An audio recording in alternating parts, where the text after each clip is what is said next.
Keluarga Iwayan Teja ngemargiang upacara nyiramin ngaskara ring jeru Sang Palatra Iwayan Teja Banjar Teges Kelot Gianyar. Sang Palatra sampun kasup kuningin pindah ke pejuang kemerdekaan saninaanin ngelawan penjajah Belanda.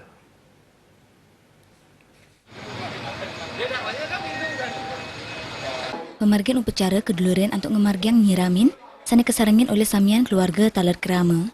Upacara nyiramin pindah ke edan upacara ngaskara sani mauntang pindah ke penyucian mangda Sang Palatra, Presiden Manunggal ring ida Sang Yang Widiwasa.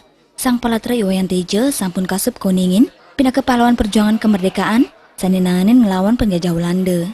Dawak warsa perjuangan kewentanan 4 diri pengawal ngiringang Kapten Dipte inggih punika luire Sang Palatra Madigulem, Sang Palatra Nyoman Krebek, Sang Palatra Nyoman Taweng, miwa Sang Palatra Wayan Teja utawi sani ketak ke bawas Pak Kumis. Iwayan Teja seda ring yusa siadasa kaliwarsa. Sang Palatra kekantanang aktif pindah ke anggota DPC Legium Veteran Republik Indonesia Kabupaten Gianyar. Selami maurip Sang Palatra nyarengin pahlawan Kapten Iwayan Dipte untuk ngawanang ring kewentanan kolonial Belanda saking jagat Gianyar untuk selanturnya nih. Sang Palatra ukuran pindah ke pegawai negeri ring Dinas Pertanian Provinsi Bali kantos pensiun.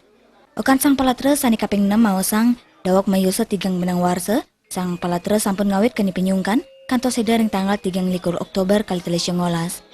Sang Palatra Wayan Teja ninggalin kutus diri oke. Pagi kan ngening ke Beji Nunas Toyo ini, kalau habis itu nyiramin. Tadi sudah Kerama yang menyerahkan penyiraman itu. Kemudian habis nyiramin ngatung darpana, kemudian nyalinin ke dari Tumpang Salu ke Peti. Pengetan melebos ngaskara nunggu lingsir Pak Wayan Teja, dia seorang veteran pejuang. Jadi waktu zaman penjajahan dia aktif berjuang untuk mengusir penjajahan pada Bapak almarhum. Jadi supaya apa yang menjadi toladan beliau selama hidupnya bisa diteruskan oleh putra-putrinya. Upacara ngaskara kepuput oleh ide Pandita Dukuh saking Gria Tegak Klungkung. Upacara pengabenan miwa pelepasan secara militer pacang kemargiang ring Raina Sanicara tanggal 10 November kali 2019. Adi Setiawan, Bali TV.